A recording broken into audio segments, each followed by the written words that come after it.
AARON Lee Dowell is a filmmaker and professor from Compton, California. He has made more than half a dozen short films and worked on several features and web series. Most recently, co-produced the documentary "Congratulations, You're on Your Own: Life After Foster Care," which aired on PBS SoCal a couple years ago. He also won Best Comedy at the Long Beach Indie Film Festival for his short film "Let's Go for a Ride," which we saw a few scenes from. His work tends to explore the mundane and the lives of people of color. He's currently an adjunct professor of film video at Cal State Long Beach and Loyola Marymount University. He has a BA in African American Studies from Morehouse College and an MFA in film production from Loyola Marymount. I've sent you all links with his work there. So let's give a hearty welcome and congratulations to Professor Dowell, AARON Lee Dowell. How are you, my friend? Good to see you. Good to see you. I was wondering if you're where you were, but you're in your apartment. I see. How's it going, Uh, Pirooz? no, I'm here. I'm here. I was just enjoying watching Let's Go for a Ride again. Personally, for me, I was just curious if you wanted to talk a little bit about why Compton is figured so prominently in your work. You mentioned people of color as well. Why these two things, and in particular relationships and how they come together and also break apart seems to be a theme as well. So I'll talk about Compton first. It's really just the city that I know.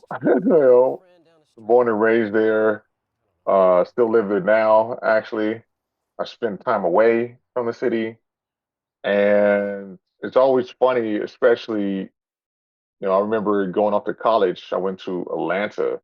My college, I went Morehouse is in Atlanta, so I went to Atlanta, and just people's perception of Compton, of course, because it's popular culture, is different than my experiences there. It's very different from my experiences there in many respects, but also there are some overlap, I guess. And so I always found it interesting that uh, the representation is fairly, I don't say one-sided, but it doesn't talk to. But this is true with a lot of different people and places.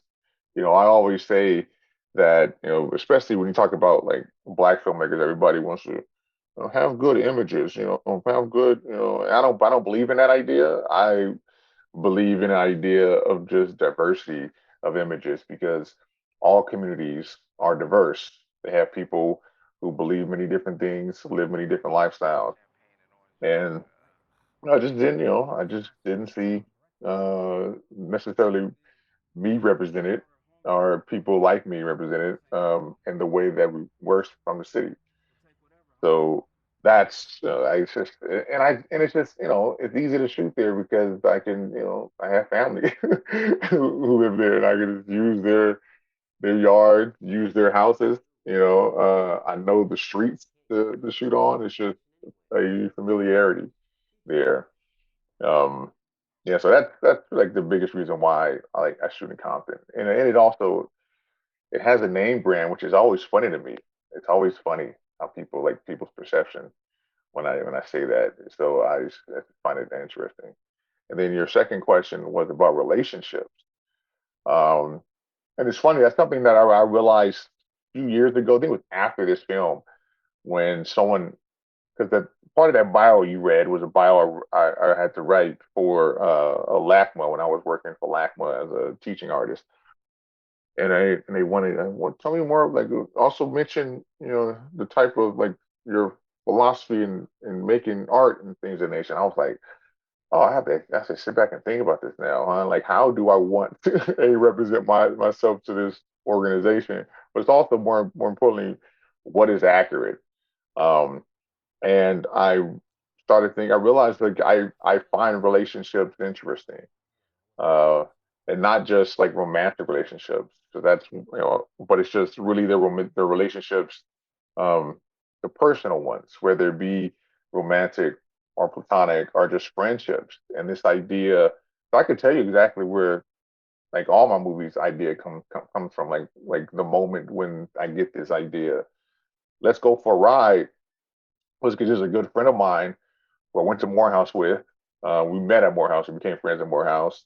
Then he went off to grad school. I went off to grad school in two different parts of the country. And we would like not talk to each other for months, like not even like for months. But when we did talk, it was as if no time had passed. You know, there wasn't any like, oh, we got to catch up. No, it was just like we just fell back into our habits. And I don't think that's a problem. There are a lot of people who do have issues with that. They have to always constantly stay in contact. I'm like, no, no, you live your life. I live my life, you know, and I trust that we will uh, grow in the same direction, but separately. And so I was like, what happens? Like, how do you represent this on camera? You know, how do you represent this? You know, and I remember, um, yeah, it's just I started thought it was fascinating because the lead in that film, um, I don't know why I'm blanking on her name, Elle.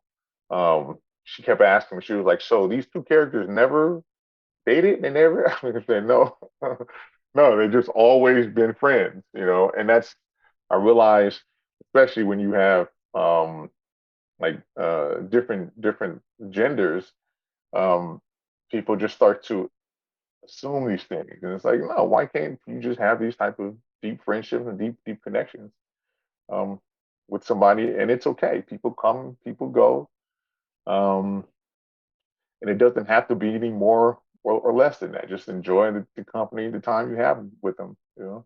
So yeah. So I find relationships very interesting, very interesting. Yeah, I love this idea that um, you want to represent the things that are not necessarily stereotypical, like in both things. And I think that actually represents you well, you know, because for me, I remember um, this idea one time you told me, if you don't mind me bringing this up, about therapy itself, right? And I think it's something that's very important. Also, talking to all the artists that are with us right now and all the artists that are going to watch this later. This idea you told me, you're like, Pirooz, I see someone and I talk to them, so I don't have to bother you with my problems. We can get on with the other stuff. And I always thought this was like the most brilliant thing, but also something that made it that possibility where you would meet months later and it was like no time passed at all. Because in reality, you're dealing with yourself and you're evolving. But I myself had that kind of same philosophy without realizing it until you reflected it to me, that I was always working on myself. Mhm. And that maybe this was something that was at play also in the cinemas that we were exploring. There is this subtext in both Let's Go for a Ride and Sex Makes It More Important, that there is something that the characters are working through. So Mhm. whether that's the parents' divorce or the friendship itself in Sex Makes It More Important, that they're sort of separated yet coming together, and there is that play between those things. And I was just curious how therapy itself, or the idea of dealing with one's shit, to say it, plainly, ends up being a part of your cinema. So what I remember we talked when I mentioned therapy because that's and so the idea of what I'm saying there and that you understand that you just articulated is that oftentimes in relationships we expect people to be, especially let's talk about like romantic relationships, right? Everybody expects the person to be everything for them, right? Be my therapist, be my coach, be my yada yada yada yada yada, and all these things. And actually, I think what it dawned on me when there's just this clip of a Nikki Giovanni and James Baldwin talking, is Nikki Giovanni's talking about um, you know, uh, as a black man, you have all these issues, and that they come home and they dump it onto their significant other, which often is like their spouse, right? And I always thought that was, first time the first time I heard this, but I remember I replied, I was like, yeah, this is what therapy is for, so that you don't have to bring all of these things to your friends, so to your partner, to whomever, so that you can, again, as you mentioned, talk about other things, right? Um, and I do think that oftentimes we may not even acknowledge it, but we are working on ourselves. The question is, what direction are we working on ourselves in, and what reasons we're working on ourselves. I find it more interesting when people are working on themselves, um, because they're interested in understanding more about their humanity. Like, I see a lot of self help things going around, and a lot of people, especially this is probably gonna be a little off topic, but this to me, this still fits into it. And then this idea of, like, you see, like, when you talk about um lonely men now, and like incels and these different things, and I think about how there's a lot of thought behind this about people not having some kind of social gathering, and not having these other figures in their lives to help guide them in certain directions, you know. And I just find that interesting, because it's like, yeah, I hear that, but it's also, what is it about yourself that you do want to work on as an individual? And it doesn't have to be conscious. It doesn't even have to be a straight lie. You can but we also have to realize we're still human, because oftentimes when people have these ideas about themselves and other people, it is a fantasy. you know, like, we everybody wants to have, like, the best body and all these other things, but it's like, no, most people are just be a good person. How do you become a better person in dealing with yourself and dealing with those around you, and to create spaces in which people around you feel safe emotionally, they feel safe physically, because that's then when you can really start to dig into um, who each of you is, and who you are, and who your person is. And I think the most interesting art, especially films, they dig there. They are getting at that idea. Um, and that's what I'm curious. Challenge me, make me think something. Let me see things that's a little differently. I'm not saying it has to be crazy. I don't think people have to be perfect, because humans are imperfect. And as much as we try to be perfect, we will never be perfect. We fail. We disappoint ourselves. We disappoint others. You know, and that happens. You know, and that's probably something that I need to explore more of. It's like deeper disappointment, um, because it's life, man. But also, how do you articulate that in a story? How do you articulate that in the short, or even 90 minutes to 100 minutes? I don't like movies that get much longer. All these movies, some movies are too long. We don't only need 2.5 hours, stuff like all the time. But, like, how do you get to that? I really love this idea of, and I'm just picking up some of the phrases that you said, right? Um, One was this idea of embracing loneliness, and I agree with you. Since the pandemic came on, everyone's been talking about their loneliness. And I actually talked to Kaveh Zahidi, called me, the director, Kaveh, and I go, "What's up, man?" And Kaveh was just sort of like, "Hey, man, what's up?" And I was like, "How's it going?" He's like, "It's the same. It's the same for you, right?" I was like, "Yeah, it's the same. I'm just in my room, just editing away, just still going."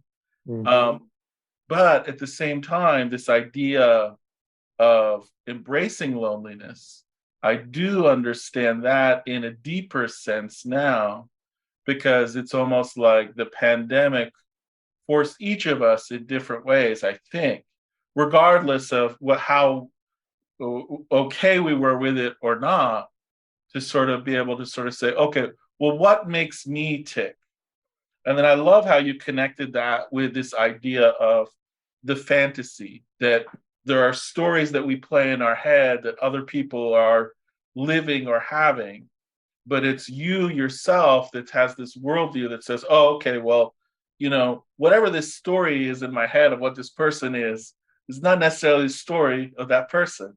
And until I talk to that person, let me hold this space for them where they exist. And then that's the place. And you said that's what you dig and what makes you you, that space that you're holding for them. And this other thing that you want to look at, which is deeper disappointments. And I sort of think this constellation of things, I'm very curious now that I've pointed out this triangle. Is this something that you're actually exploring now in a script? And when you say this idea that you want to visualize deeper disappointments, are you going to image first, or is there a specific story within the space inside you that you've embraced this moment that's coming forward? Okay. Uh, so I'll start with the idea. You asked me whether or not I'm exploring this in the script. Yeah, I've been exploring this. This is a script idea I've had for Jesus Christ over 10 years, and it's evolved. I started writing on it the last couple of years. In fact, usually I have a Zoom meeting in about an hour and a half with my homeboy Caleb, and it was one of the scripts that I've been working on. And it's a rom com, but it's a rom com that ends in disappointment, because I don't think enough of them do. Um, and I'm and part of my issue is like how with the script is how do I illustrate and elicit these emotions of disappointment that feel grounded in reality, but is also accepting on some level, right? Because I think that's also something else. Like disappointment happens, and I also think that we need to accept that that's just a part of life, and we move on because we get disappointed a lot often, and so you get disappointed and move on. How do you move on? And I'm not actually the script's not even so much interested in how, you know, but it's just the idea of like there will be a tomorrow as long as you want it to be. Um, and so it's just yeah. So that's I have been exploring it and about it. Whether it's an image, it is an image. It's usually a theme that I work with, and I try to draw images from the theme. It's funny you say that because I'm actually teaching some cinematography classes, and one of the assignments. This is, sometimes those students, if you don't know, sometimes you teach in places and they have a curriculum for you. Like, they get like you have to have these certain projects, and sometimes you can make it for whatever you want. But at Loyola, they have like, I don't know, like 8 or 9 sections of cinematography classes, and they have the same assignments for all of them, right? So different professors, but they all have hit these same assignments, right? And so one of these assignments, the first one is that the students have to find an image from a photo book and then craft a story based on a theme, like 100-word narrative based on a theme that they decide. And I always find that fascinating because I even when in creating this assignment for them, because I still have to word it my own way and whatnot. I'm writing this and I'm like, see, I don't want them to necessarily feel like they have to have the image before they have the theme, because that's not how I operate. I always there's another professor friend of mine, filmmaker, who have for years even having this discussion back and forth. She always says she starts with story and then she goes to theme, and I'm like, no, I start with the theme, and then how do I visualize this theme? How do I visualize? So when I think about disappointment, it's like what does disappointment look like? What does it feel like? And then how does it show up? And then how do I create scenarios to make this disappointment hit home for the character?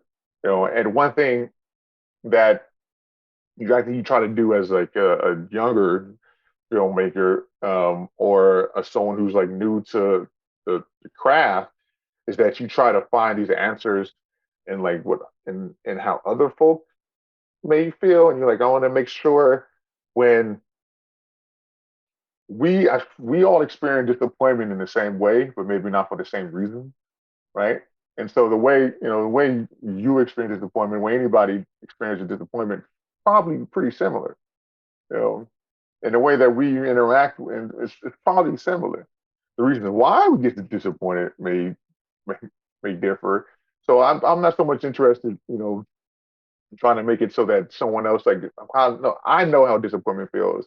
The question is, can I then, for whatever reason I'm disappointed, can I build and craft a story around the disappointment that someone else, even if they like, I wouldn't be disappointed by that, but I get why you are disappointed by it. And that's yeah. So I start with a theme and then try to craft, like, does this work to somebody who's unfamiliar with aspects of whatever the disappointment is. And generally speaking, I think the better filmmakers are able to do it. You know, I really like this idea that you start with the emotion and then how that emotion is displayed visually. And rather than even having the motivation for why the disappointment came into play, what if we're dealing with the character in disappointment themselves? And that's being that's fascinating to me. That's what you're saying, right? Am I getting it well, right? that's what I always found. I remember there was when I was in film school, there was those students always get caught up in backstory, backstory, backstory. And not just students, but people like to. This is one thing I do that dislike about film and about people, like some tendencies of filmmakers. They want to explain why a character feels this way. They have to explain everything. And it's like, you're not a therapist. We don't need to psychoanalyze anybody, right? Just get us there. Start us in the moment. Like, I think about Taxi Driver, which for many reasons is a great example and is also a terrible example. Or a lot of Scorsese films, because he doesn't necessarily explain why his characters are this way. Something like Taxi Driver, the guy starts off creepy and weird, and it's just what it is. Mean Streets, Harvey Cartel's character wakes up with issues. He's waking up thinking about um, where he stands in his religion and his community. Raging Bull, the movie starts off with the character already, you know, already past his prime. He's not trying to explain, oh, this is that, no, this is where we are. Um, and so yeah, I definitely find it more interesting to just, let's meet us there, you know, instead of how because we always people like to connect dots. Oh, because this happened, therefore that happened. You know, psychologically, I think that's good for plot sometimes. You need to be able to have a cause and effect for plot. But I don't think you need to have cause and effect with how the character feels. The character can just state how they feel. Because I'm thinking of another movie where the character does this, you know, and I was like, yes. And there's the other one is like dark films. I'm naming all these movies that are, you know, but just let the character just, be who they are and then show the character's actions. You know, I love this and how it's connected to this idea that in your life, you're holding space for people that's safe for them to exist and be unique. And so you're doing the same thing for the characters in your films and the way you imagine them into being. That is just amazing. And one thing to sort of connect it with cinematography, because I do want to talk about that visual element too, and in all your films. Um, I think it was with you we were talking about Jun Bong Ho's films or even Kurosawa's films that sometimes visually they would turn a character away from the camera if they weren't mm-hmm. doing anything. And that was actually visually more exciting, or Kiarostami doing this sort of thing, so that you would have to imagine what was on the emotion or the face of the character without receiving the emotion. So sometimes that would be more exciting for you to sort of think about how they're reacting before you ever, or if you would ever see it, you never do see the reaction. Well, And I think it also forces the audience, you as an audience member, to engage differently because you now have to think about what's happening. How do I feel about this? You know, and people don't like, you know, this is like why I like to show the film M to my students because that ending is really difficult, especially for American audiences, because you're used to saying, okay, this is a bad guy, he's going to pay the price, and we don't know that at the end of the film, you know, and this is literally like a child murderer, and you're asking yourself, oh, okay, I know it's bad, but he also has an explanation why he's doing it on some level, you know, and so you have to then look into yourself and say, okay, how do I feel based on what I've seen and what I've been experiencing for the last 90 minutes? You know, and if the filmmaker doesn't want to like food like force feed you these emotions, and you really have to, you know, turn that inward. And it's uncomfortable sometimes, you know. and before we get to cinematography, just on this idea of worldview and sort of how you place yourself in it, um, and you give us a very distinct worldview that is yours and that is personal, right? Mm-hmm. And so I'm curious for you, how much you think that's important for filmmakers. And is that why we're actually watching a lot of cinema? It's not that we agree with the worldview, but the worldview is so clear and distinct, and we want to inhabit it because it feels like it is something that's real and exists in life. And so, therefore, we're more willing to. Whereas, like, if it's a filmmaker without necessarily a worldview to offer, is that something maybe when you have this idea like at Loyola that they start with a theme, is that where it's coming from? Like, what is the worldview? Is that why the theme is presented first? So I think any filmmaker worth knowing as a worldview, like this is I remember a friend of mine was having this conversation on Twitter a few months back because somebody said that Michael Bay is not an auteur, you know, and she was like, if you know a director's name, if the average person knows the director's name, they're an auteur, right? Like, and the reason why, and I agree, like the reason why is because he has a style, he has a worldview, right? And the best filmmakers that we know do. The ones that we don't know, that's just be disrespectful, but it's true. They direct television because in TV you go from episode to episode, from show to show. And their job is just to be a steward of that show, to make sure that the show continues. You know, you don't.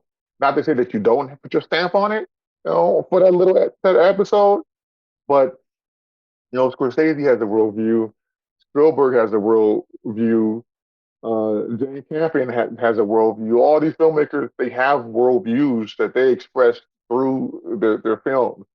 And I think to me, it's almost like if I don't have something I'm trying to say, then this is part of the reason why I've gone so long without making something more recently too, is because I haven't been able to articulate whatever ideas I've had into something coherent, like a coherent piece of work, you know. And so, yeah, I think it's important to have a worldview, even if you don't realize you have one. You have one. Every film is trying to persuade the audience of something. You know, all of them are. Or else, like, or else why are you watching it? You The know? other thing, along with that is this idea that you also cultivate artists. And so we're Mm-hmm. sort of switching into the producer's gear, producer's hat for you. Mm-hmm. I've seen you cultivate so many different students and outside of the universities, but artists themselves.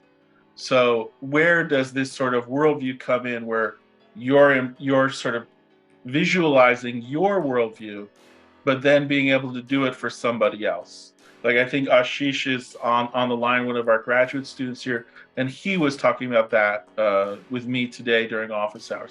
Like, how do we do it when it's for someone else? It's somebody else's story, and we're visualizing that worldview or placing it.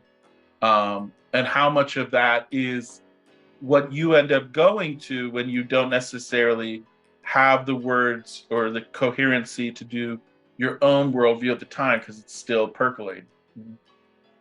Well, luckily, I've been fortunate enough to surround myself with people who have interesting worldviews. This is something, Efren.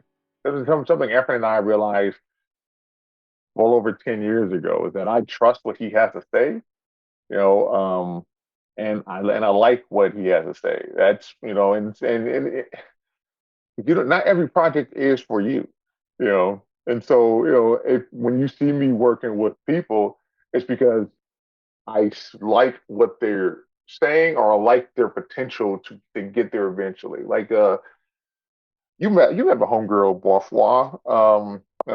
She's writes for television. She just finished shooting a short film in Maryland, and we've had a couple of meetings about this film that she finished because she wanted my opinion. I looked over her lookbook. We had like a 2 hour Zoom about it. Then we had like another hour Zoom about the actual script, right? Um, but I remember recently, before she actually like was really working in the industry, she already had a bachelor's, but then she ended up taking like a community college course on film.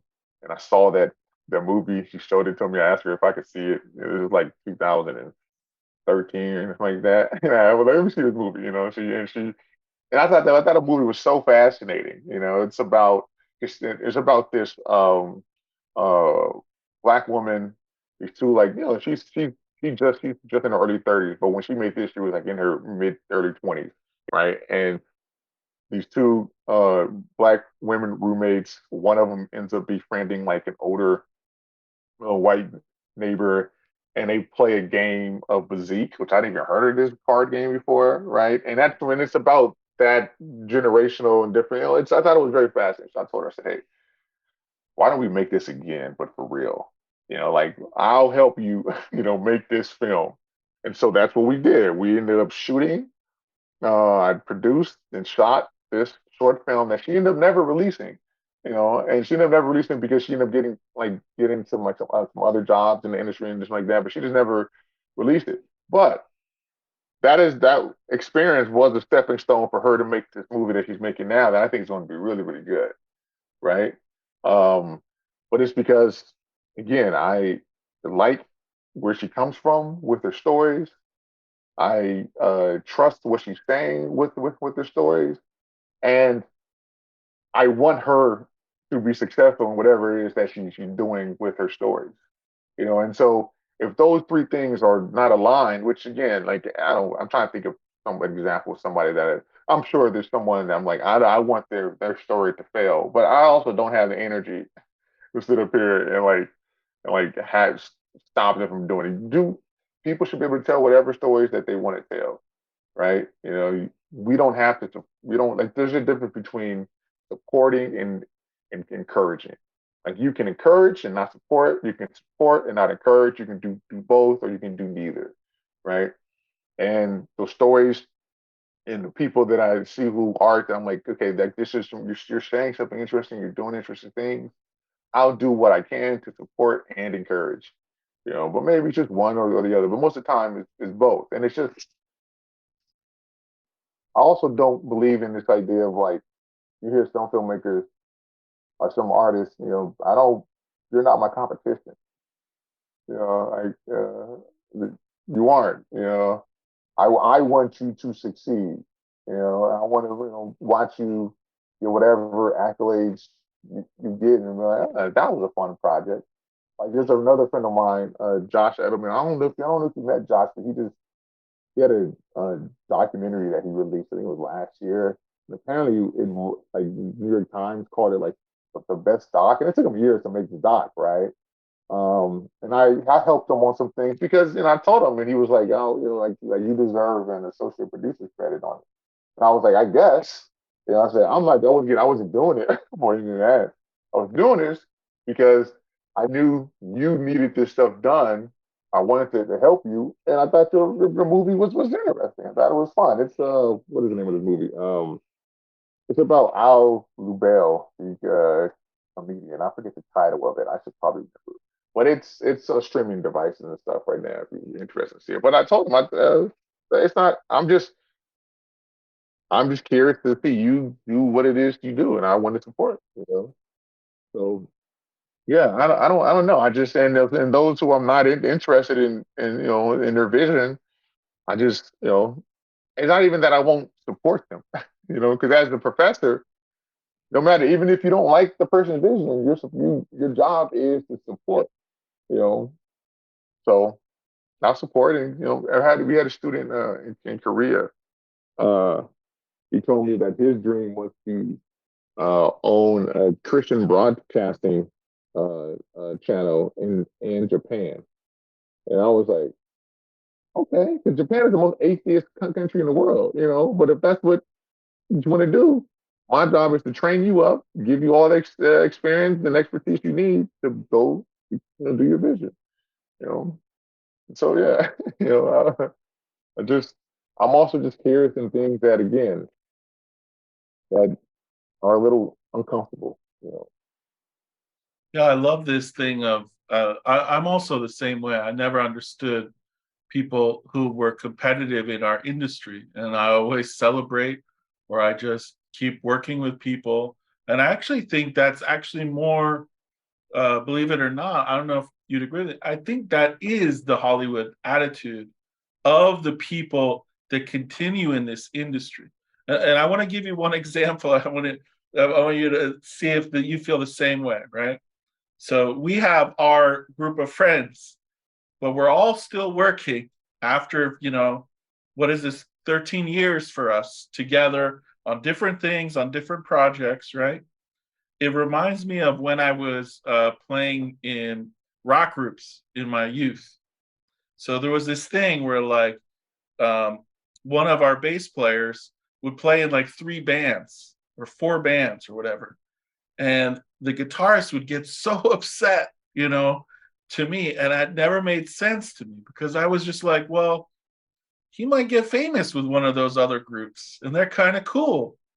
And I didn't encounter that again, but the other person was sort of like competitive with the groups. But then later on, I saw the same thing when I got to Hollywood, and like, I would hire different people, and then maybe they were working on, let's say, Human War one day. And then they'd call me a week before production, and be like, "I got a better gig, dude. It's paying me this much money." And I was like, "Well, you got to do that. You got to go with that." And it wasn't this personal thing. I celebrated their success, and we moved on. It sucks for you because you got to find someone to like replace them, Right, but right. that's better for them. Like why do you not want to see them? Like do as best do the best work that they can. Like I never understood it. Yeah, I've never understood it either. And it's almost a thing I've really been trying to cultivate with students. Like, I actually said this before classes began. I was like, there are some people I noticed that are like really wanting the end zone. They want the glory, the fame, but it's not necessarily about the process of it. And that's actually where the juice is. I remember it was Ryan Phillippe, who actually is also from Delaware, right? And Ryan was being interviewed one time, and I forget if it was Jimmy Fallon or who it was. It was a late night show, and they were like, "Yeah, now you're doing whatever film you want. You're doing whatever you. It must feel great now." And he was like, "No, actually, the best part was the struggle. Mhm. The best part was this journey in finding and doing, and that's actually where it's at." And uh, I think there's a value in that as well. And I think that's also something that you continue to cultivate, right? I that's because if you've been in the industry long enough, there's a point where you're like, do I want to keep doing this? Because it can be a struggle, right? Um, but working on stuff is fun. I don't know. It's fun. It's enjoyable. You can always say I did that. I was a part of that. And it's never just you though. When in the way you described it, it's always you and other people because you can't really don't do anything in this industry by yourself. And it's always that learning and that growth and meeting new people. I was talking to actually someone today who works at Long Beach City College. We were talking about when he was taking up photography for like film sets for like a year because he's a photographer. This is like years. It's like probably like in the 2000s or like the 90s or something like this, right? He was talking about meeting all these like different celebrities and how just weird they were. He's talking about how he met. I probably shouldn't be saying this. When he met Eddie Griffin, and how it is when Eddie Griffin was on TV too, when he had like a TV show that he had on UPN or whatever it was, and how Eddie Griffin and his I guess wife at that time had this like the way he described it, it sounded very toxic. Where like Eddie Griffin would like go break her car's windshield, then like give her all this money so she can go shopping spree, and then she wanted to take. They had this, it was just really toxic. And then he also said how they would go out to like the bar and restaurant like 5 or 6 nights a week and spend like $3,000 to $5,000. Him and his friends, like Eddie Griffin and his friends. And I'm just like, it really sounds exhausting. It sounds terrible, but to me, that also sounds like that journey is no like you. He's kind of reached where he wanted to like get, on like some level. Because I don't know, to me, I'm like, how do you do that? And you still got to work. You still got to be on set. You still got to do these things. And and we're just talking about like the amount of money and power that some people have, and I was like, I said, it sounds limiting in a way that I don't ever want. I don't even care to like ever experience that. Of course, it'd be nice to have stuff that's watched by a lot of different people, and with these awards and all these and being these places. But at the same time, I just want to keep making stuff and keep exploring different ideas, and not be surrounded by people who are so dependent on me being happy and making money. Because he also talked about the guy that played. He was on set for something, and a guy who played Terminator in Terminator 2, who played the T-1000, right? And he was saying this guy came to set with all his friends, and they were just so hyper masculine. And he was like, just be masculine. But he said these people were over, like they were just like a whole nother level, you know. And he was like, his whole crew was like that too. And I was like, yeah, because his crew also depends on this shoot, you know. And there's no one there who can just like pull his collar and say, man, you don't have to be like this, because you're everybody like. And I don't. To me, that's the journey. Like you've gone past part of that journey. I don't think the struggle is like worth idolizing.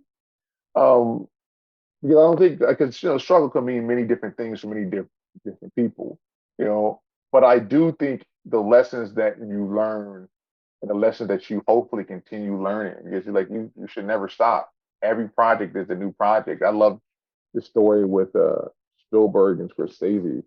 With Spielberg, they're friends. Of course, they've been friends for decades, right? And Spielberg just shows up on the set, or maybe he didn't be invited, but he came to the set of Wolf of Wall Street. This is a New York Times article, and Scorsese's talking about and who when Spielberg wanted to direct, he let Spielberg direct the scene in the film. It's so funny. I can't believe him, but I'm also like, come on, Martin. And he loves watching Spielberg work. He said because he's always learning something new and watching Spielberg. I'm like, Martin, y'all been working together for years. Like, what is he teaching you? I think it was at the scene where they were tossing a little person onto the Velcro. I think it was that scene that he was directing. And but I also completely believe him that Spielberg has tricks up his sleeve, just like Scorsese does, and he just approaches something a little differently. But that little difference is enough to maybe even change Scorsese's perspective on something small, but something that matters, right? But if Scorsese's up there talking about learning something in his 70s, you know, um, You think I can't learn something? This like maybe probably like the greatest artist in American film history, Martin Scorsese. He's still learning stuff, because he's interested in exploring. He's still on his journey, and that's also why film people love Martin Scorsese because there's always like, to me there's always something that he's exploring that's different, even if it's familiar. He is different, and I think that's a good place to like live as somebody who's interested in creating anything. I think that's a good spot for me to stop talking and give an opportunity for the students to communicate. I know we didn't get into the visual stuff, but maybe they have questions related to the cinematography of the three pieces that they watched before this interview. So I want to thank you, Aaron. But before we say our goodbyes, my students, please, Aaron is all yours. Ask some questions.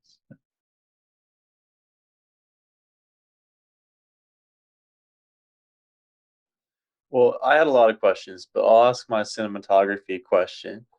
Um, Specifically You can related. ask more than one question because I know, but I'll edit this down so it's still the 45 minutes for everybody else. Yeah. Okay, I see.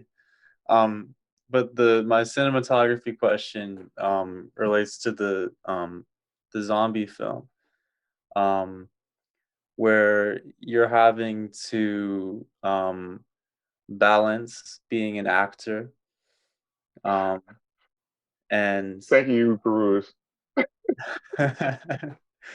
and operating the camera and being aware of the scene and being aware of Pirouz's direction, and trying to make and accomplishing a beautiful film. So how did you think about that process as a cinematographer and um, active communication on various sets? Well, I'll say in that situation, like specifically zombies, I was always an actor second. Maybe, maybe, I was always more interested in making sure that we got what we needed to get visually in the time that we needed to get it. I don't know how much Reeve told you about like how long it took us to shoot that film, and it was like over like 2 years of us shooting, No, I didn't recording, say that. Yeah. Yeah. It's 2 years. Yeah.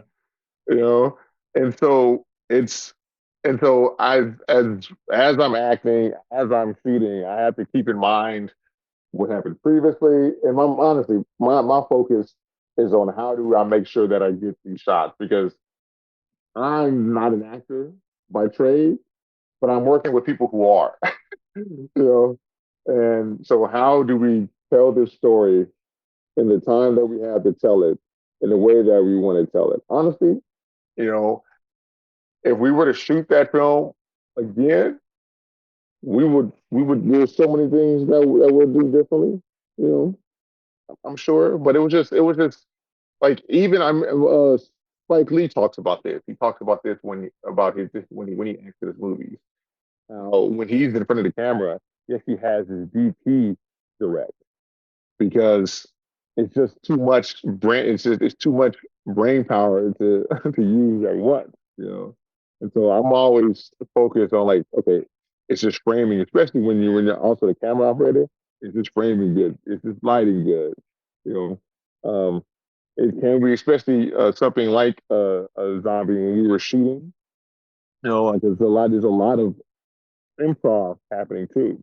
Like, do I need to call cut? Because Cruz gave us the power also to call cut if you saw something was was out of place. And so you think about all these things right as I had the camera in my and I always see myself as a direct as an actor second in that. So it's always thinking about, am I helping to tell the story the way that Cruz wants and needs the story to be told? And then so I have lines. Okay, give me another take. I wasn't ready for it. Yeah, Aaron. So, Aaron, I'm from India. So, I've been working on a film from like I want to make a film on the statues as an identity. And so Pirooz was asking me why do you want to make this film? And I was searching for the answer, and I got the answer. Like the film is for myself, or for the community, or for the people. So definitely it starts for me, for myself itself. So yeah, as you were talking from the starting as an identity, I always lose my identity as a perspective. Like I keep searching for my identity as a filmmaker, as a social activist back in India, or what I'm searching for. I'm still looking for it. I don't have an answer for it. So yeah, I just does. What do you think? And you also need to give context, right? So you're trying to depict a certain caste within Indian society from which you are from that is oftentimes demoralized and put down. Yep. And there's prejudice and discrimination towards that.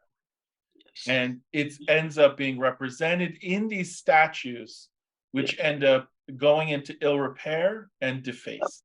Correct? Yes. Yes. Well, see, because even then, I would ask, you say you're doing it for yourself and for your community, but what is it, like, I still ask why? Like, what is that itch that you're trying to scratch, and for whom?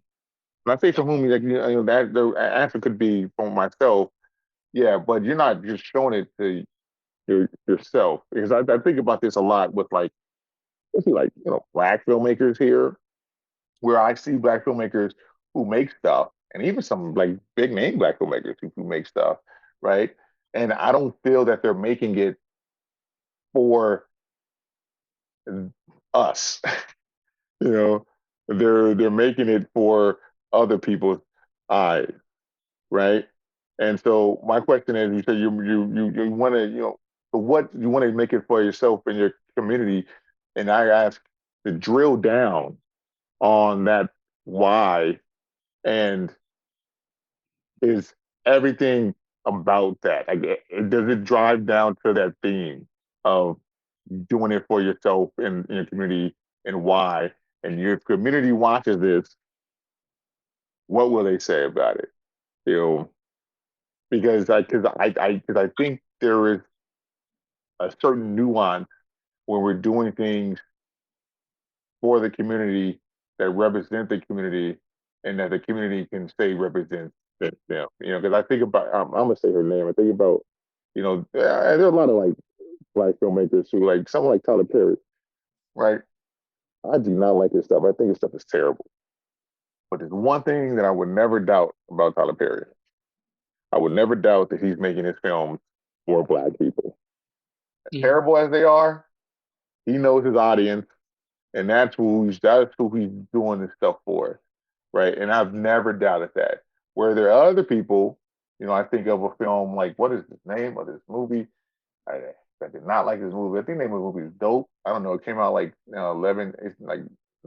years ago. Dope, yeah. It was it did high school okay, but it was not necessarily for the African American community. It was for other people kind of wanting a window dressing of a certain lifestyle.